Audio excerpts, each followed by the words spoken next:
நான் போன மீட்டிங்கில் வேலூரில் பேசும்போது சொல்லியிருந்தேன்,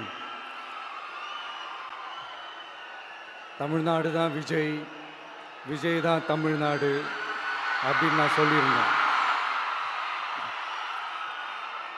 அது ஏன் அப்படி சொன்னேன் அப்படின்னா, தமிழ்நாட்டு மக்களுடைய ஒரே பிரதிநிதியாக, உண்மையான ஒரு பிரதிநிதியாக நாம் மட்டும்தான் இருக்கிறோம் அப்படின்றதுக்காக தான் அப்படி நான் சொன்னேன். அப்புறம் அந்த தேர்தல் பற்றியும் நான் சொல்லியிருந்தேன். தமிழ்நாடு வர்சஸ் ஸ்டாலின் சார், அதாவது விஜய் வர்சஸ் ஸ்டாலின் சார், அதையும் நான் சொல்லியிருந்தேன். அப்புறம் இன்னொரு கேள்வியும் கேட்டிருந்தேன். இது தமிழ்நாடு சட்டசபைக்கான ஒரு தேர்தல், இதை ஏன் தமிழ்நாட்டுக்கும் டெல்லிக்குமான ஒரு எலெக்ஷன் சொல்றீங்க அப்படின்னு நான் கேட்டிருந்தேன். உடனே விஜய் பாஜகவுக்காக பேசுறாரு அப்படின்லாம் திருச்சி பேச ஆரம்பிச்சிட்டாங்க. அப்புறம் ரெகுலராக ஒன்று பண்ணுவாங்கல்ல, நம்மளுடைய சிறுபான்மை சகோதரர்களை பயமுறுத்தி ஒரு ஏமாத்து வேலை ஒன்று செய்வாங்கல்ல, அது இனிமே அவங்களால தொடர்ந்து செய்ய முடியாதுன்னு அவங்களுக்கு தெரிஞ்சு போச்சு. அதனால தான் நான் என்ன பேசினாலும் அதை திருச்சி பேசுறது, அந்த தில்லு முள்ளு வேலைகள்லாம் அவங்க செய்ய ஆரம்பிச்சிட்டாங்க.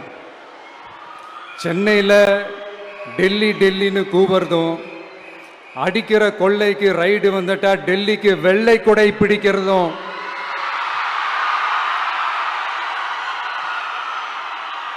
இதெல்லாம் யாருன்னு உங்களுக்கே நல்லா தெரியும். தமிழ்நாட்டை காப்பாற்றுறது திமுக தான், தமிழ்நாட்டை பிழைக்க வைக்கிறது திமுக தான், இதெல்லாமே பண்ணுறது திமுக தான், ஸ்டாலின் சார் தான். இதெல்லாம் ஒர்க் அவுட்டே ஆகாது பாஸ்.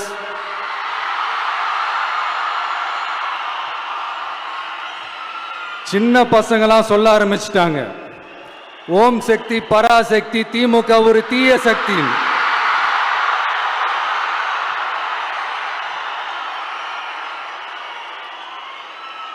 அதனால இந்த தமிழ்நாடு இன்னொன்று வேற ஒன்று சொல்றாங்க. அது என்னடான்னா, தமிழ்நாட்டு அணி டெல்லி அணியா.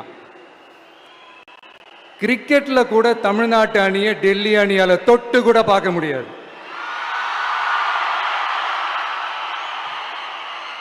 அப்படி இருக்கும்போது கிரிக்கெட்லையும் விசில போடுறது தமிழ்நாடு தான், சிஎஸ்கே.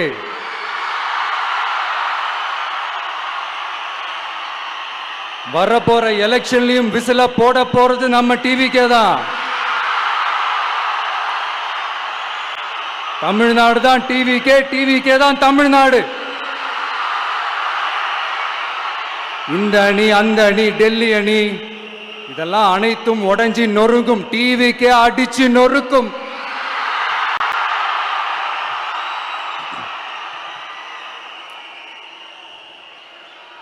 எனக்கும் என்னுடைய மக்களுக்கும் நடுவுல வேற யாராலையும் உள்ள நுழையவே முடியாது.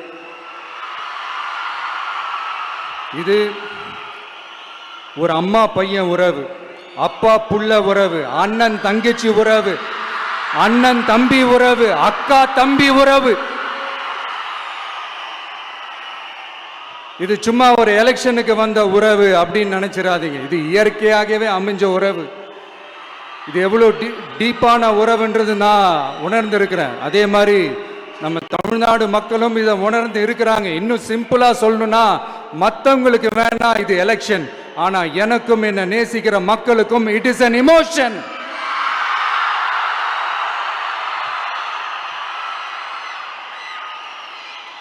And it is not an ordinary emotion. It is a powerful oceanic emotion. இப்படி இருக்கும்போது வீட்டுக்கு வீடு விஜய், தமிழ்நாட்டுக்காக விஜய், வெற்றி பேரணியில் தமிழ்நாடு, இதெல்லாமே 100% இந்த எலெக்ஷன்ல அது ப்ரூவ் ஆகும்.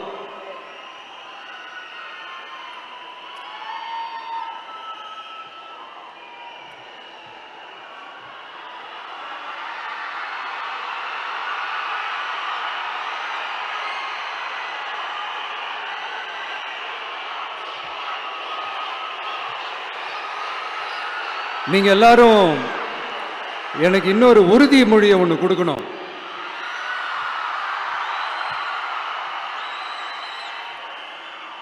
ஊழலற்ற உண்மையான சமூக நீதியை நிலைநாட்ட நம்ம ஆட்சியை அமைப்பீங்க தானே? உங்களை தான் கேட்கிறேன், நம்ம ஆட்சியை அமைப்பீங்க தானே? இந்த விஜய்க்கு ஒரு வாய்ப்பு கொடுப்பீங்க தானே? உண்மையிலேயே கொடுப்பீங்க தானே? இந்த விஜயை நம்புறீங்க தானே? ஒவ்வொரு வீட்லயும் விசில் சத்தம் கேட்கும் தானே? அந்த விசில் சத்தம் ஒவ்வொரு பூத்திலையும் புயலா ஒலிக்கும் தானே? Thank you thank you thank you.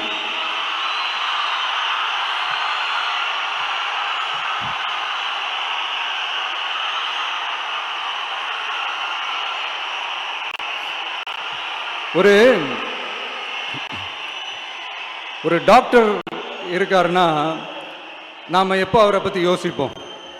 இப்போ நமக்கு ஏதாவது உடம்பு சரியில்லை அப்படின்னா அவரை யோசிப்போம், அவர் ஞாபகம் வரும். அது மாதிரி நமக்கு ஏதாவது ஒரு பிரச்சனை அப்படின்னா ஒரு வக்கீலை தேடிப்போம், அவர் ஞாபகத்துக்கு வருவார். இது மனித இயல்பு. அந்தந்த பிரச்சனை வரும்போது நம்ம அவங்கவுங்கள தேடி போவோம். ஆனால் ஆன் அ டெய்லி பேசிஸ் நம்ம சும்மா சாப்பிடும் போது கூட நம்மளை அறியாமல் ஒருத்தவங்களை பற்றி நினைப்போம், நம்மளை அறியாமல் அவங்களுக்கு நாம் நன்றி சொல்லுவோம். அந்த மதிப்பிற்குரிய அந்த மனிதர்கள் வேற யாரும் இல்லை, விவசாயி விவசாயி விவசாயி.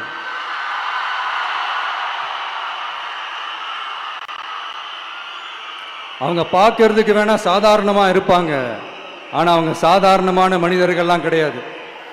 இந்த உலகத்தையும் மனிதர்களையும் படைச்சது கடவுள்னு சொல்லுவாங்க, ஆனா அந்த கடவுளுக்கே படையல் போடுற உயர்ந்த மனிதர்கள் தான் நம்ம விவசாயிகள். இந்த பூமியில உயிர் இருக்குது, இந்த பூமியில பூ பூக்கும், காய் காய்க்கும், பூத்து குலுங்கும்னு இந்த பூமியை அழகா காட்டி இந்த பூமியை சாமி ஆக்கிறதுல இயற்கையோட சேர்ந்து நம்ம விவசாயிகளுக்கும் ஒரு முக்கிய பங்கு ஒன்று இருக்குது. அதனால நான் ஏதோ ஓவரா ஏதோ சொல்றேன்னு நினைக்காதீங்க. எனக்கு இந்த அடுத்த ஜென்மம் மறுபிறவியை பற்றியெல்லாம் எனக்கு தெரியாது. அது உண்மை அப்படின்னா அடுத்த ஜென்மத்தில் நான் ஒரு விவசாயி குடும்பத்தில் பிறக்கணும்னு ஆசைப்படுறேன்.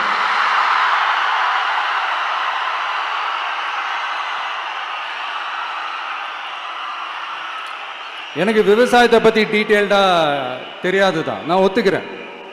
அதனால் மற்றவங்க மாதிரி நானும் டெல்டாக்காரன் தான் அப்படின்னு உங்கள் காதில் டால்டா ஊத்தலாம் நான் வரல.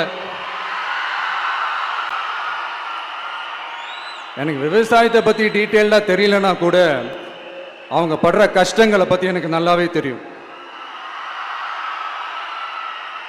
நம்மளுடைய முதல் அரசியல் பயணம் தொடங்கினதே அந்த பரந்தூர் விஷயத்தை கையில் எடுத்து தான். அதனால் நம்மளுடைய இந்த ஆட்சி அமைஞ்சதும் தீர்க்க வேண்டிய முக்கியமான பிரச்சனைகள்ல நம்மளுடைய விவசாய பிரச்சனைகளும் ஒன்று. முதல்வர் அவர்களுக்கு இந்த மாதிரி நீங்கள் அது செஞ்சிட்டேன் இது செஞ்சிட்டேன் அப்படின்னு நிறையா பெருமையாக சொல்லிக்கிறீங்களே, ஒரு அடிப்படை ஒரு பிரச்சனையை பற்றி ஒன்று பேசுவோமா? கொஞ்ச நாளைக்கு முன்னாடி ஐநா சபை ஒரு ரிப்போர்ட் ஒன்று வெளியிட்டிருந்தாங்க. அது கூட தினத்தந்தி நியூஸில் கூட வந்துச்சு. உடனே கூகுள் பண்ணி எதுவும் தேடாதீங்க, உங்கள் ஏஜென்சி வச்சு எதுவும் சர்வே கிர்வே எடுக்காதீங்க, எதுக்கு உங்களுக்கு சிரமம். நானே என்னன்னு சொல்கிறேன். தண்ணீர் திவால் அப்படின்ற அந்த தலைப்பில் தண்ணியே இல்லாமல் திவால் ஆக போகுது அப்படின்ற அந்த கட்டுரை படிக்கும்போது உண்மையிலேயே மனசுக்கு ரொம்ப பகீர்னு இருந்தது. இந்தியாவிலேயே அது முக்கியமாக நம்ம தமிழ்நாட்டில் இன்னும் கொஞ்ச காலத்திலேயே தண்ணியே இல்லாமல் திவாலாக போகுதான். அதுக்கு காரணம் நிலத்தடி நீரை பாதுகாக்காம விட்டது தான் காரணமா. மண்ணையும் மணலையும் கொள்ளையடிச்சா பின்ன வேற என்ன நடக்கும்?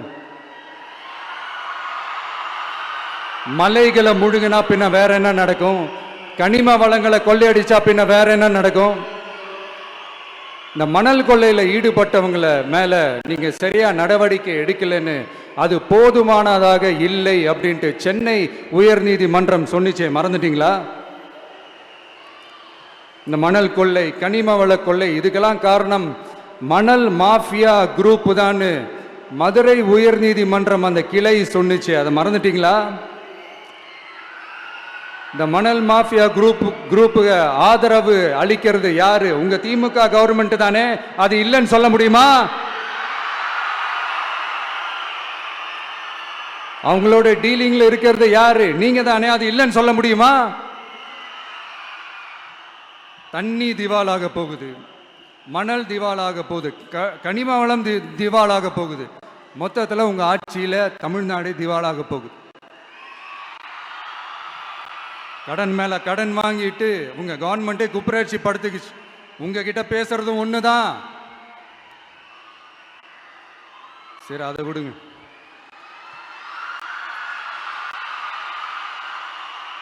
நம்ம விவசாயிகள் கஷ்டப்பட்டு விளைய வச்ச அந்த நெல்லெல்லாம் மழையில் நனைஞ்சி வீணா போச்சே.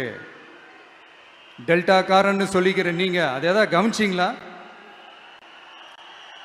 அவங்களுடைய போராட்டம் எதுக்காவது கூட போய் நின்றுக்கிறீங்களா?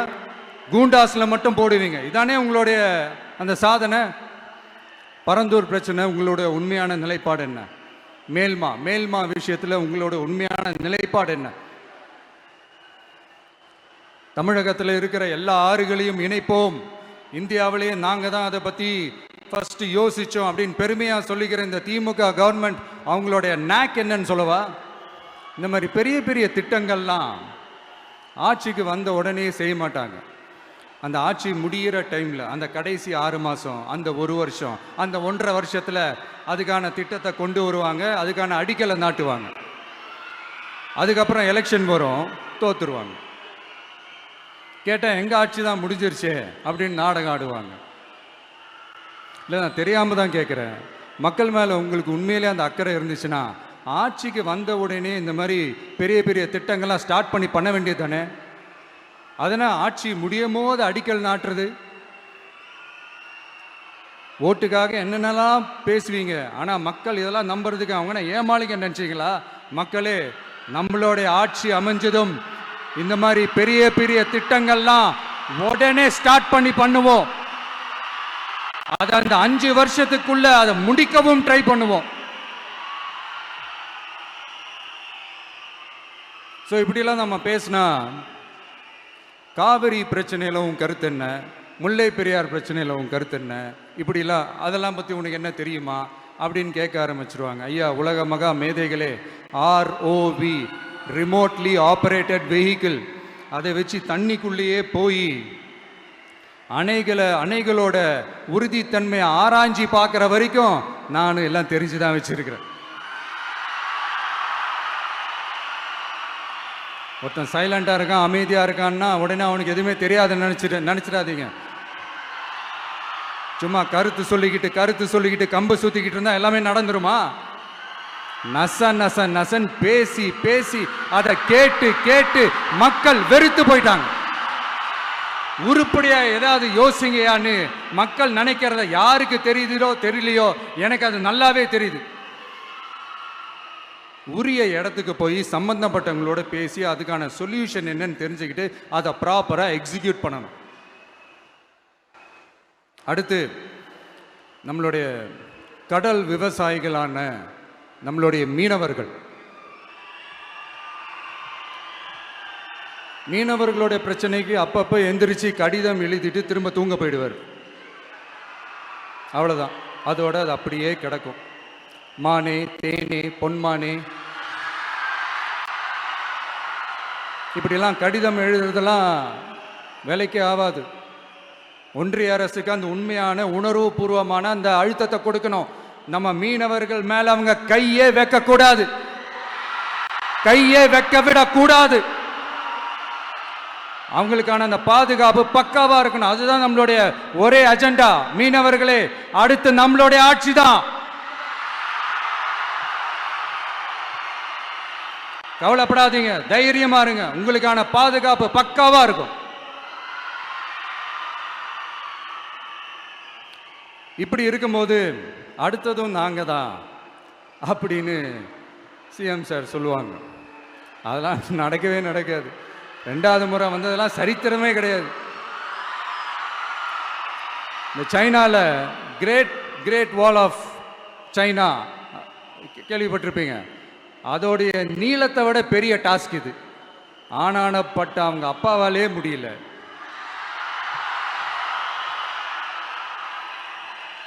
நான் முன்னாடியே சொன்ன மாதிரி உரிய இடத்துக்கு போய் சம்மந்தப்பட்டவங்களோட பேசி அதுக்கான சொல்யூஷன் என்னன்னு தெரிஞ்சுக்கிட்டு அதை எக்ஸிக்யூட் பண்ணுறது தான் ஒரு தெளிவான அரசியல். சும்மா ஆறுதல் சொல்கிறதெல்லாம் தெளிவான அரசியல்லாம் கிடையாது. அதெல்லாம் ஒரு ஹம்பக் அரசியல். அரசியலுக்கு வந்துட்டா கலெக்ஷன் பார்க்கலாம் அப்படின்றதெல்லாம் அரசியல் கிடையாது. உண்மையிலே மக்களுக்கான அந்த உழைப்பு இருக்கணும். அதனால தான் நாம் அரசியலுக்கு வந்திருக்கிறோம். இது எதிரிங்களுக்கு நல்லாவே தெரியும். அதனால தான் நம்மளை சுற்றி அத்தனை சதிகள். அதில் முக்கியமான சதி என்ன தெரியுமா? இதை பாரு, ஒன்று நீ இல்லைனா நான் இல்லைனா நீ இல்லைனா நான். நமக்குள்ள வேற எவனும் நடுவில் வந்துடக்கூடாது. நாம 2 பேரால மட்டும்தான் மக்களை ஈஸியா ஏமாத்த முடியும். இந்த விஜய் வந்ததுனால நமக்கு பொழப்பே போச்சு. மக்கள் வேற அவனை தான் நம்புறாங்க. நாம வெளியே அடிச்சுக்கிற மாதிரி அடிச்சுக்கிட்டாலும் உள்ள நம்மளுடைய டீலிங் பக்காவா இருக்கணும். மக்களோட ஃபீலிங்ஸை பத்திலாம் நமக்கு கவலை இல்லை. நமக்கு டீலிங் தான் முக்கியம். மாத்தி மாத்தி ஆட்சிக்கு வந்துடலாம்னு நினைச்சோம். ஆனா அது நடக்காது போல் இருக்கு. அதனால நீ என்ன பண்ற? எஸ்ஓபின்னு போட்டு ஒரு பக்கம் அவனை தடுத்துரு, இன்னொரு பக்கம் அவன் மேல பழி போட்டு நானும் தடுத்துறேன். என்ன ஓகேவா? டீலிங் ஓகேவா? ஓவர்.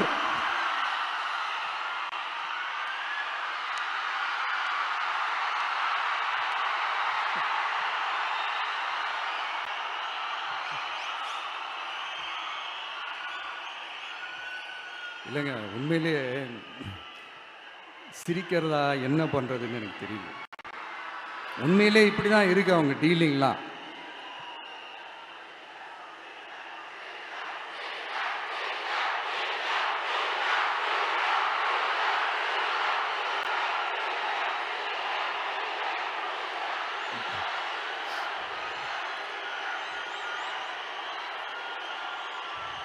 இப்படி பழி மேல பழி போட்டு கரூரில் ஆரம்பிச்சு நம்ம ஜனநாயகன் படம் ரிலீஸ் வரைக்கும். ஆனால் அந்த ரிலீஸ் பிரச்சனையில் நிறைய பேர் குரல் கொடுத்தாங்க. முக்கியமாக நம்மளுடைய முதல்வர் அவர்கள் கூட பூசி மொழிகி பட்டும் படாம குரல் கொடுத்தாங்க. But what ever it is, குரல் கொடுத்த அவங்களுக்கும் மற்றவங்க எல்லாருக்கும் இந்த நேரத்தில் என்னுடைய நன்றியை தெரிவிச்சுக்கிறேன். இப்படி நம்ம வெளிப்படையாக பேசுறதுனால சிஎம் சாரோட மனநிலை இப்போ எப்படி இருக்கும் தெரியுமா? ஏற்கனவே கட்சிக்காரங்க தொல்லை தாங்க முடியல, தூங்க விட மாட்டேறாங்க. இந்த விஜயம் வந்து தூங்க விட மாட்டான். நம்ம பாட்டுக்கு ஹைவேல சைக்கிளில் சோலாவா போலான்னு நினைச்சோம். இவன் நாடானா மக்கள் சக்தியோட வந்துட்டு இருக்கான். இவன் தான் கேள்வி கேட்கிறான்னு பார்த்தா மக்களையும் கேள்வி கேட்க வைக்கிறான். 1000 ரூபாய் கொடுத்துட்டு இருந்தோம், 5000 ரூபாய் கொடுத்து ஏமாத்தலான்னு பார்த்தா அதையும் கேள்வி கேட்க வைக்கிறான்.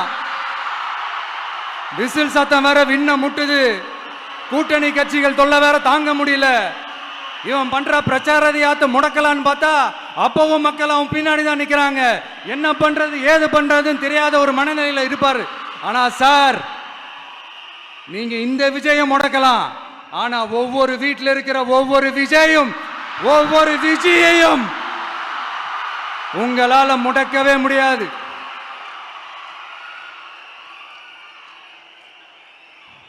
அவங்களாம் ஆல்ரெடி பிரச்சாரத்தை ஸ்டார்ட் பண்ணிட்டாங்க சார். வீட்லயே குடும்பமா இறங்குவாங்க பாருங்க பிரச்சாரத்துக்கு. அப்ப உங்களால மட்டும் இல்ல, எந்த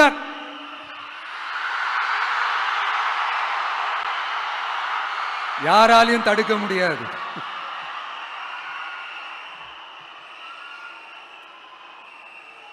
நம்ம டவுன் சவுத்துல ஒரு ஊர்ல உங்க அப்பாவுக்கு வெங்கல சிலை வைக்கணும்னு ட்ரை பண்ணீங்கல்ல, அதுக்கு சுப்ரீம் கோர்ட் என்ன சொன்னாங்க? மக்களோட பணத்துல யாருக்கு புகழ் பாட பார்க்குறீங்க அப்படின்னு கேட்டாங்கல்ல. அதுக்கு என்ன அர்த்தம் தெரியுமா? ஊராம் வீட்டு நெய்யில உங்க வீட்டுக்கு ஸ்வீட் செய்யாதீங்க. எப்படி? ஊராம் வீட்டு நெய்யில உங்க வீட்டுக்கு ஸ்வீட் செய்யாதீங்கன்னு அர்த்தம். மக்களோட ஒரு அடிப்படை வாழ்வாதாரத்துக்கு ஏதாவது பிரச்சனைக்குன்னு கேட்டா நிதி சுமைன்னு சொல்றீங்க. செல வைக்கிறதுக்கு மட்டும் எங்கிருந்து சார் காசு வருது?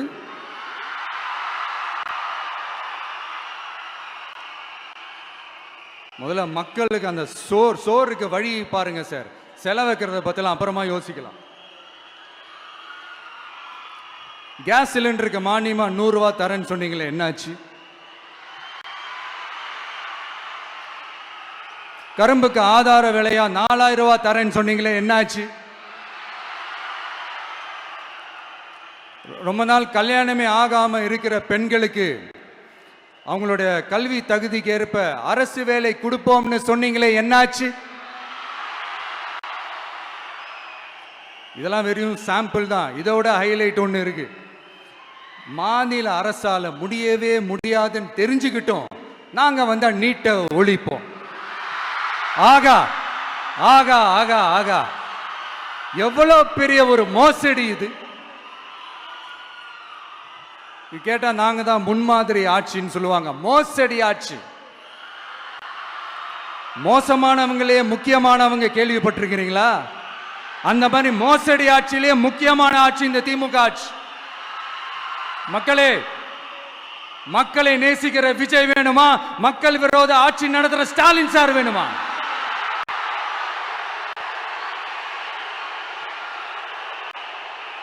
இந்த விஜய் நம்புறீங்களா? ஸ்டாலின் சார் நம்புறீங்களா?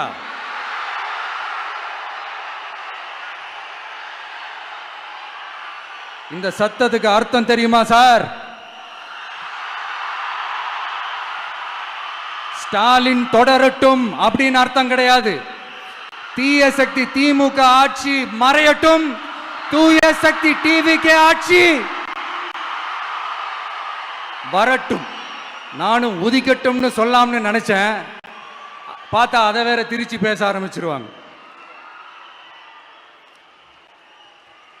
திருநெல்வேலியில், நாங்குநேரியில் இப்போ ரீசெண்டா ஒரே லைன்ல சொல்லணும்னா, நம்ம நண்பர் ஒருத்தர் ட்வீட் போட்டிருந்தாரு, அதையே சொல்றேன். ஸ்டாலின் தொடரட்டும், சட்டம் ஒழுங்கு சந்தி சிரிக்கட்டும். இதுதான் அந்த பிரச்சனைக்கு ஒரே லைன்.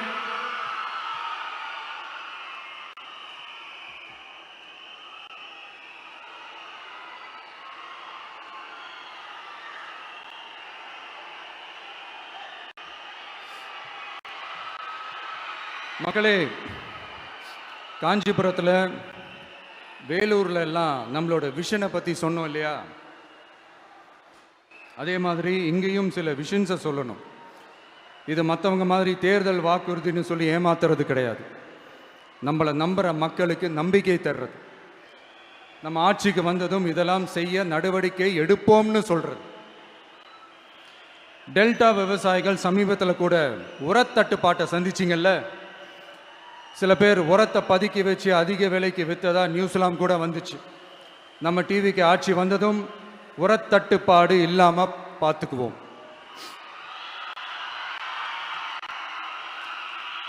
5 ஏக்கர் வரை நிலமுள்ள விவசாயிகள் வேளாண் கூட்டுறவு வங்கிகளில் வாங்கிய பயிர் கடன் முழுமையாக ரத்து செய்வதற்கும், 5 ஏக்கருக்கு மேல் உள்ள விவசாயிகள் வேளாண் கூட்டுறவு வங்கிகளில் வாங்கிய பயிர்க்கடன் 50% வரை ரத்து செய்வதற்கான சாத்திய கூறுகளை ஆராய்ந்து உறுதியாக நடவடிக்கை எடுப்போம்.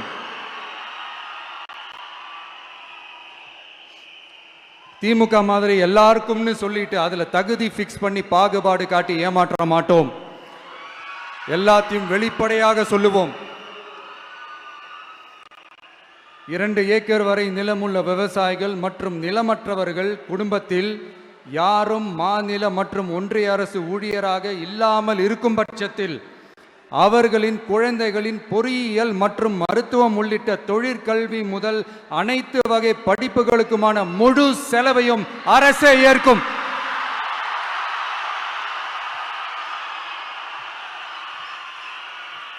விவசாயிகளின் விருப்பத்திற்கு எதிராக எந்த திட்டமாக இருந்தாலும், ஒன்றிய அரசின் நெருக்கடியே இருந்தாலும் அந்த திட்டத்தை உங்களுடைய டிவிகே ஆட்சி முழுமையாக நிராகரிக்கும். எப்போதும் விவசாயிகளின் பக்கமே நம் ஆட்சி நிற்கும். கொள்முதல் நிலையங்களில் முறையாக நெல் மூட்டைகள் பாதுகாக்கப்படும். நெல் முளைத்து வீணாவதை பார்த்து கொண்டு நமது அரசு சும்மா இருக்காது. போதுமான கொள்முதல் நிலைய வசதிகள் ஏற்படுத்தப்படும். அதே போல கொள்முதல் நிலையங்களில் கொள்முதல் செய்வதற்கோ மூட்டை ஏற்றி இறக்கவோ ஒரு பைசா கமிஷன் வாங்காமல் பார்த்து கொள்ளப்படும். அப்படி கமிஷன் வாங்குவது யாராக இருந்தாலும் கடும் நடவடிக்கை எடுக்கப்படும்.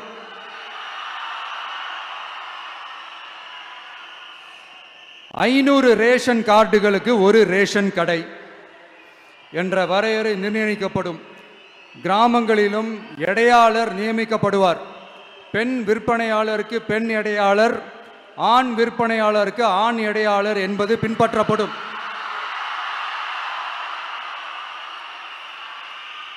ரேஷன் கடைகளில் அரிசி தவிர அனைத்து பொருள்களும் பாக்கெட் செய்து விநியோகிக்கப்படும். மீனவர்களுக்கு ஒன்றிய அரசு சட்டப்படியான பாதுகாப்பை உறுதி செய்ய வேண்டும்.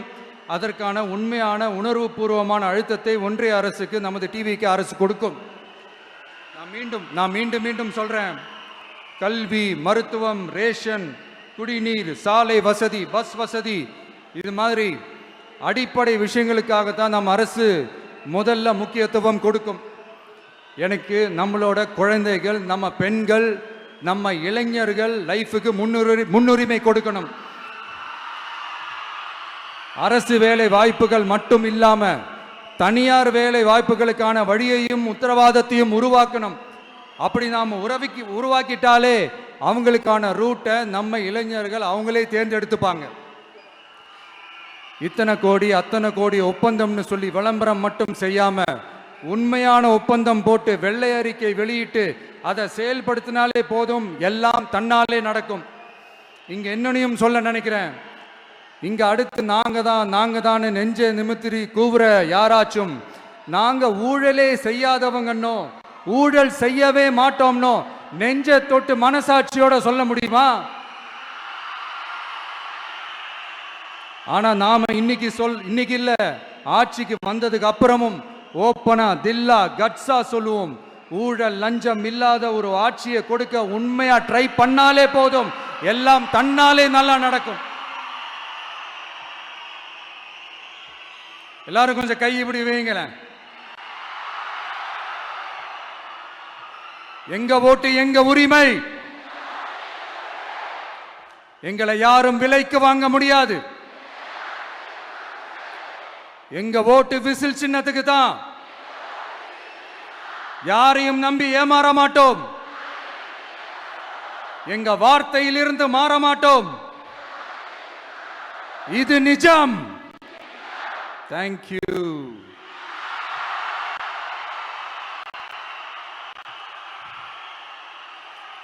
என் நெஞ்சில் குடியிருக்கும் தஞ்சை மக்களே,